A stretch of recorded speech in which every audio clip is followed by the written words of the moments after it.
suuqa ganacsiga ee waaheen ee magaalada Hargeysa dhamaantiin waan ka wada dhareysanahay oo si toos ah baan u daawanaynay ama uga warqabnay marka waxaan hadda halkan ka sheegaa waa waxaad ogtahay ma ku sheegaa oo inaan waqtiga awgii mas'uuliyiintii ugu horeeyay xildhibaanadana waa ka hadleen dhacdo xanuun badan oo suuqa Hargeysa oo boqolkii sanadood u dambeeyay dhismayay oo dhaqaale ku kordhayay in muddo saacada ah uu ku baaboo way barnaamijyada dhismaha iyo dhibaatada gaadhay wax weyn weeye waa run ahaantii innagana mas'uuliyad baa ina saaran ilaa shalay waxaan filayaa shirkan waa shirkii saddexaad oo aynu ka yeelano gurmashada iyo taageerada iyo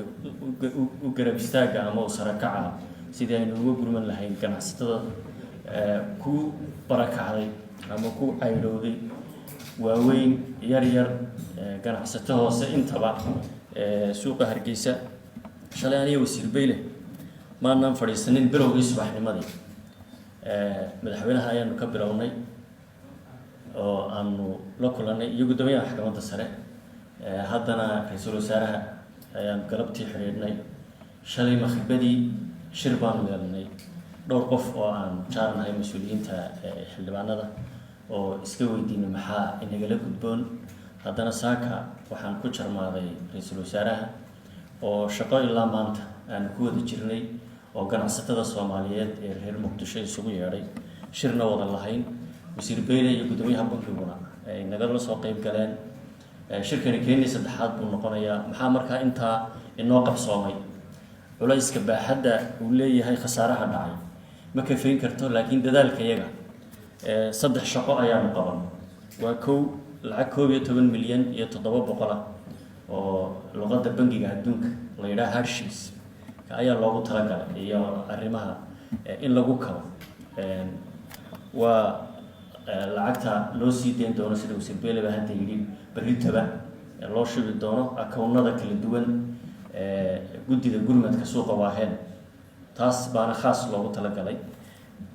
ganacsatadii aanu maanta la shaqeynay 2 milyan oo dollar ayay ku baaqeen oo si dhaqso ah ay u bixin doonaan dawladuna federaalkuna 1 milyan oo dollar waxa isku noqonaysaa lacag 15 milyan oo dollar ah ayaa insha Allah ugu yaraan 2 milyan iyo 700 oo inta dawladda ay bari laga bilaabo ay gaaraysa 2 milyan kale ganacsatada ayaa toos u qaadaysa qofka ama labada ama saddexda ay u xil saarayaan sida maanta galabta islaaf garanay waynu ku heshiinay iyaga u dhiibi doona 3-4 cisho gudahoodna waa ay ku geyn doonaan insha Allah isu gurmashadaasi dhaqan bay noo ahayd Soomaali haddaan nahay ama Hargeysa iyo Muqdisho iyo dhulka kale ee Soomaaliyeed ay isugu gurmanayeen iyo beledweynaba marka waa markeenii inaga haddaynu nahay mas'uuliyiinta Soomaaliland ka soo jeeda wixii fikri iyo abaabul iyo u gurmashaha ee aynu ku biirin karno maadaama mas'uuliyiin dawladeed aynu nahay waanu dad bixiyaasha ku tala jirnaa inaan la shirno waxa kale oo ku tala jirnaa qolyaha ay yiraahdaan non-traditional luqadda la yiraahdo saaxiibadeena mar walba qarbeed iyo dawladaha kaleba inaan iyagana gaarsiino baaqeen in suuqa weyn ee waaheen uu dhismaa intaas sidii uu ahaana ku soo noqdaa ganacsatadina cawilaq ay helaan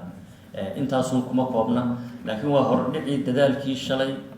iyo xalay iyo maanta aynu sameynay inta aynu isleenahay waad ka qabateen ilaa hadda laakiin shaqa ay noo taala waa inaynu halka dadaalka ka sii wadnaa una gurmanaa sida laga dhawaajiyayna shirkan ka weyn oo balaaran ayaynu insha Allah ka shaqeyn doonaa oo aynu isagana qaban doonaa laba waxa shaqada in la wada qabto waa muhiim waana fiican tahay saddexda gole inaynu guddi ka sameeyno golaha shacabka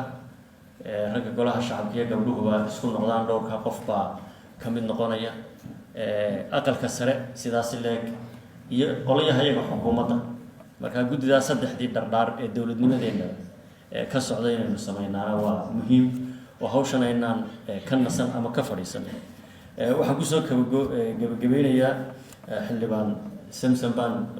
ku waafaqsanahay oo Hargeysa ay hadheeliin waligaa dhisno Soomaa marka waa mahadsantihiin afur wanaagsan. Wassalaamu calaykum waraxmatullaahi wabarakaatuh.